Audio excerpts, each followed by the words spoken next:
Taoiseach, the Future of Policing in Ireland report is a strategy to transform policing in Ireland. Rightly, I'll wait till there's order. Please, Deputy Brendan Howlin, who doesn't interrupt. We'll start the clock again. Start the clock. The Future of Policing in Ireland report is a strategy to transform policing in Ireland. Rightly, the report notes that many people have very good relations with An Garda Síochána, and we want to preserve everything that is right with An Garda Síochána. Equally know that there is a need for a large-scale, once-in-a-generation reform and change in how the force is structured and how it operates. It's important now that we get this right. At first glance, there are many things that I think everybody in this House, and certainly in the Labour Party, would agree with. I welcome the centrality of human rights, the role of policing in promoting human rights, enhancing capacity in areas like security intelligence, and the clear focus on frontline community policing. I've long called for community policing. What is proposed here is a new district policing model where all personnel at district level should be considered to be community policing. Community policing is not just a label to be applied, it involves a different approach to policing and close engagement with communities and with citizens. One of the features of the report is that it envisages drawing clearer lines between the functions of An Garda Síochána and other public bodies. However, there is one suggestion that runs counter to the logic of independence and separation of function, and that is the recommendation that the Garda Commissioner should once again be in charge of appointing senior personnel in An Garda Síochána, and that he or she should also be in charge of setting remuneration policy within An Garda Síochána. This, I fervently believe, is wrong. One of the most important reforms that has already been made to the Gardaí in the 10 years we've been trying to make reforms was creating an independent process for the appointment of senior police officers. We recognised that the appointment of senior people had become far too incestuous. It led to perverse outcomes in terms of senior staff being more loyal to the Commissioner often than to the public. This created an unhealthy inner circle at the core of An Garda Síochána. It was one that this House removed, and I passionately believe should stay removed. In all my experience in and out of government, I believe that an independent appointment process for senior Gardaí is the single most important reform that should be retained. I understand that a minority report within the review body came to the same view. They were against this measure, and I ask you, Taoiseach, at least discuss it openly with us all. And I don't believe that you need to accept every single recommendation, because this is of such fundamental importance. I ask you to reject the notion of returning the senior appointments to the Commissioner. Thanks very much, Deputy. And I want to acknowledge your long-standing interest in the whole issue of Garda reform and the work that you did in the last government in driving that forward. We had a chance at Cabinet this morning to discuss the recommendations of the Commission on the Future of Policing in Ireland, which was chaired, as you know, by Kathleen O'Toole. We agreed to accept the 157 recommendations. We've accepted 136 in full and 21 in principle. There are some difficulties with 21 of them.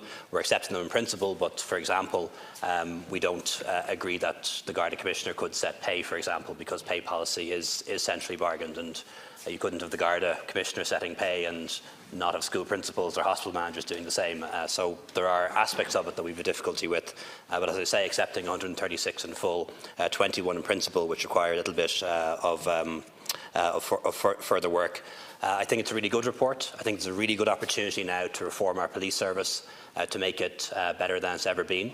Why? Because we have new leadership with the new Commissioner, because we have a plan for reform now because of the O'Toole Commission, and because we now have the resources, an increasing budget for the Gardaí, increasing numbers of Gardaí. So we're in a good place to bring about Garda reform.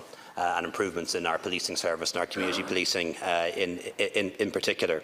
Part of the structural reforms that are put forward is strengthening GSOC, turning it into an independent police ombudsman with more resources and more authority to investigate complaints into Gardaí. It involves putting elements of the Garda Authority and the Garda Inspectorate together into a new oversight body called PSOC. So it's not a case of oversight being diluted, it's a case of creating a new oversight body. And also crucial to the recommendations is that the Garda Commissioner should be allowed to become a true CEO of their own organisation. And I think some people feel that in recent years it's been hard for the Garda Commissioner, whoever they are, to actually run the Gardaí, because there's accountability to the Inspectorate, to the Authority, to GSOC, to DPER, to Justice. And it's very hard to do your job when you're accountable to 5 different bodies at different times. And just like the CEO of any organisation, you have a CEO who's the Chief Executive Officer, and you have that person accountable to a board within the organisation. And that's what the O'Toole Commission recommends, that we move to that type of structure, where the Garda Commissioner can become a true CEO, can actually run their own organisation, but doesn't have a free hand to do just whatever they like. They're still accountable, and of course we're accountable to the Garda board itself, and then to the structures above it. This does require legislation. It's going to require a big piece of legislation, and that specific change will require a debate and discussion in the stall. And we'd certainly be happy to hear the views of opposition parties when it comes to that, because that change can only be made, of course, with the majority vote in these Oireachtas, not just by government decision. 1 minute, Deputy Howlin. I warmly welcome the vast bulk of the recommendations. I welcome the process as I did when it was inaugurated. It really is a transforming moment that we waited for a very long time. But this one net issue, the report says that the right mix of skills can be achieved by giving the Commissioner the freedom to design his own team. That can't be right. It can't be for whoever is at the apex of the Garda Síochána to design the management team of An Garda Síochána, to select. That's not how any government department works. The departmental secretary doesn't pick all the senior civil servants himself. No agency of state, the IDA or Enterprise Ireland or the EPA, the CEO doesn't pick the key personnel to be appointed. It really made a profound difference when we handed that function of appointing the most senior Gardaí to an independent commission. I think it really it would undermine this really important raft of reforms to go back on that.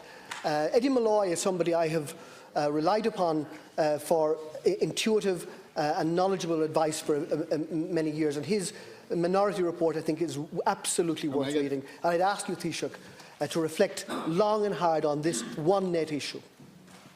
Taoiseach has 1 minute. Thanks very much, Deputy. As I understand it, none of this will actually change. The new framework won't be in place until the 1st of January 2021, so this is quite some time away. It is going to require primary legislation. That will have to be scrutinised and considered both by the Joint Oireachtas Committee on Justice and by the Oireachtas, both the Dáil and Shannon. So this is something we can tease out, and we do want to get this right.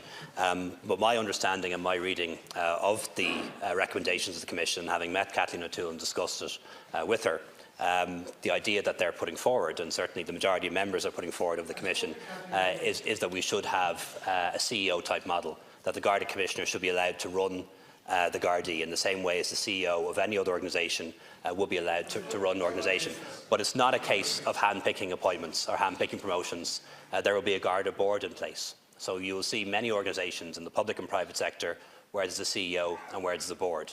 And the CEO doesn't get to hand-pick their key staff. That has to go through the board, and there has to be a proper recruitment procedure whereby people can apply for jobs. And also, one thing that we want to see from this, and something I know Commissioner Harris is very much in favour of, is more people coming in from outside. We have a division in the Gardaí between sworn Gardaí and Garda staff, and we want to put that together into a single organisation and have in the top brass and the senior management of the Gardaí a mix of people, some who are sworn policemen, others who are experts coming in from other parts of the public service and outside.